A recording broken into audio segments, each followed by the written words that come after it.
कल हम छपरा में उस युवक से भी हम मिले जिसमें से एक युवक बचा, बाकी दो क्या उसमें निधन हो गया। उस युवक ने बताया कि भैया किस तरीके से हम लोगों को हथौड़े से पीटा गया है। बताए ना मेरे प्रदेश के मुख्यमंत्री नीतीश कुमार जी, आप समाधान यात्रा पर निकले, क्या समाधान है उनके पास बिहार में बढ़ते इस अपराध को लेकर? और ये वही मुख्यमंत्री है ना भैया जो जंगल राज के खिलाफ अपने आप को विकल्प बताते हुए आए थे। भाई मेरी उम्र के युवा को नहीं पता कि 90 के दशक में कैसा जंगल राज था, नहीं था, पर आज की तारीख में जो है वो महाजंगल राज से भी बढ़कर है। अब जाके पूछेगा भी क्या दिन दहाड़े गोलियां चली हैं, कैसे चली, छूटते ही उनका जवाब होगा अच्छा हमको तो मालूम ही नहीं। तो भैया जिस मुख्यमंत्री को अपने प्रदेश के बारे में कोई जानकारी नहीं, क्यों बैठे हैं वो फिर इस पद पर?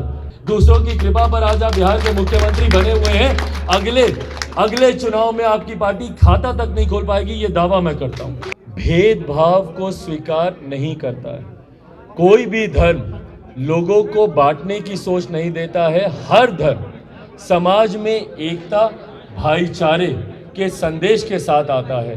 अब उस धर्म के लोग किस तरीके से अपने आप को तथाकथित उस धर्म का संरक्षक मानने वाले लोग हों या जो उस धर्म के अपने आप को फ्लैग बेयरर्स मानते हों, वो इसको किस तरीके से आगे प्रचारित करते हैं वो उसकी सोच होती है, बट कोई भी धर्म बांटने की बात नहीं करता।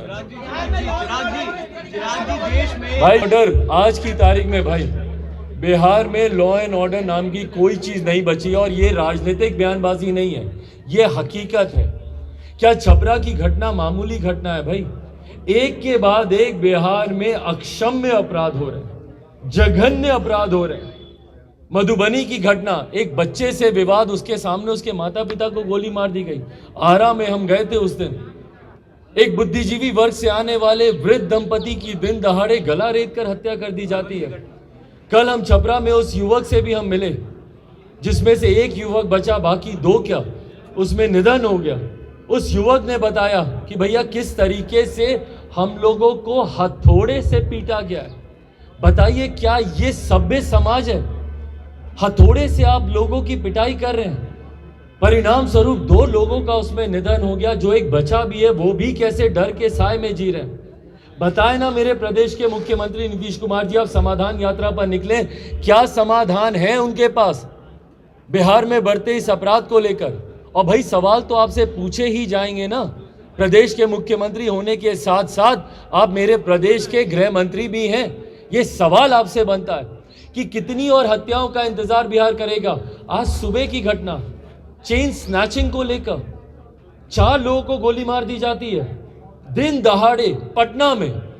आप बताइए ऐसे में क्या बिहार में रहना आज की तारीख में किसी के लिए भी सुरक्षित है? इतना असुरक्षा का अभाव। और ये वही मुख्यमंत्री है ना भैया जो जंगल राज के खिलाफ अपने आप को विकल्प बताते हुए आए थे। भाई मेरी उम्र के युवा को नहीं पता कि 90 के दशक में कैसा जंगल राज था, नहीं था, पर आज की तारीख में जो है वो महाजंगल राज से भी बढ़कर है। आज की तारीख में बिहार में जो कानून की व्यवस्था है वो महाजंगल राज से भी बदतर वो व्यवस्था है। और ऐसे में मुख्यमंत्री नीतीश कुमार जी की खामोशी, सवाल पूछे मुख्यमंत्री जी से कोई भी, बक्सर में किसानों को लेकर सवाल पूछे, भैया अच्छा हमको तो मालूम ही नहीं। आरा की घटना के बारे में पूछे, अच्छा हमको तो मालूम ही नहीं। अभ्यर्थियों के बारे में पूछे, अच्छा हमको तो मालूम ही नहीं। भाई जब हमारे प्रदेश के मुख्यमंत्री को ना शिक्षक, ना छात्र, ना यहाँ पे डॉक्टर्स के बारे में, ना यहाँ पे किसानों के बारे में, ना यहाँ पे अभ्यर्थियों के बारे में, किसी के बारे में आपको मालूम ही नहीं, आप जाके पूछेगा भी क्या दिन दहाड़े गोलियां चली हैं, कैसे चली, छूटते ही उनका जवाब होगा अच्छा हमको तो मालूम ही नहीं। तो भैया जिस मुख्यमंत्री को अपने प्रदेश के बारे में कोई जानकारी नहीं, क्यों बैठे हैं वो फिर इस पद पर? और अगर आप सत्ता के लालच में ऐसे ही बैठे रहिएगा मुख्यमंत्री जी, 2020 में बिहार की जनता आपको तीसरे नंबर पर ले आई थी। कोई नहीं चाहता था कि आप बिहार का मुख्यमंत्री बने।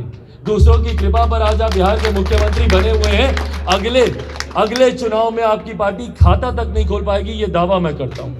पे सवाल खड़े होते हैं और आप अपनी विफलता का ठीकरा दूसरों पर नहीं फोड़ सकते हैं मुख्यमंत्री जी।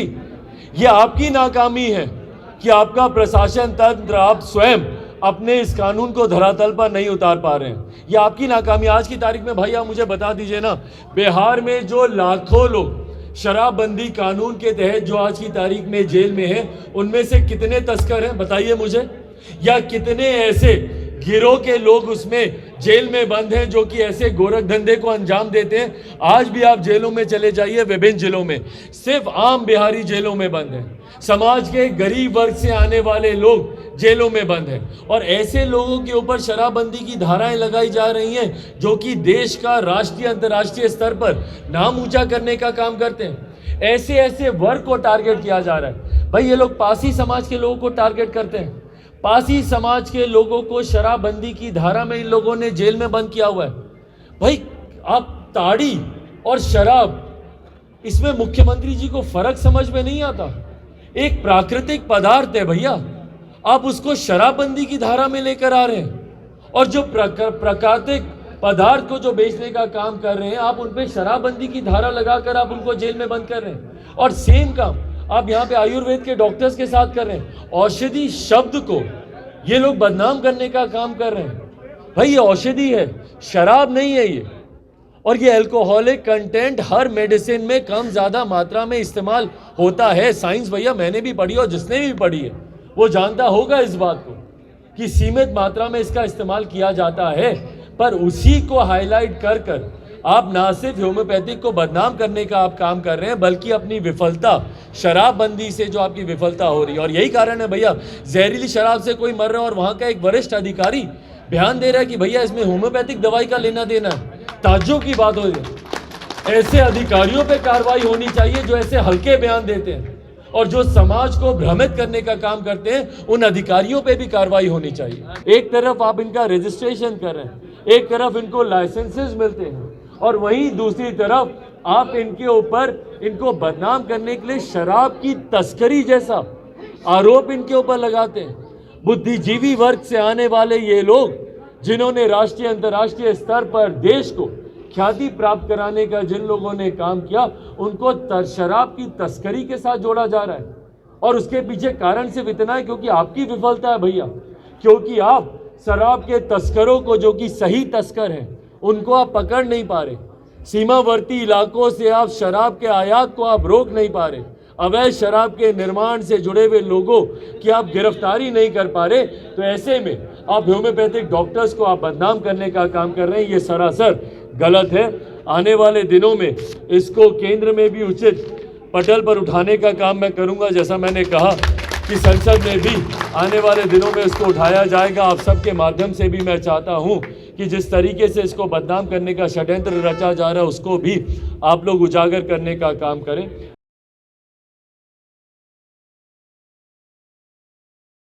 लाइव बिहार यूट्यूब पर सब्सक्राइब और फेसबुक पर लाइक जरूर करें।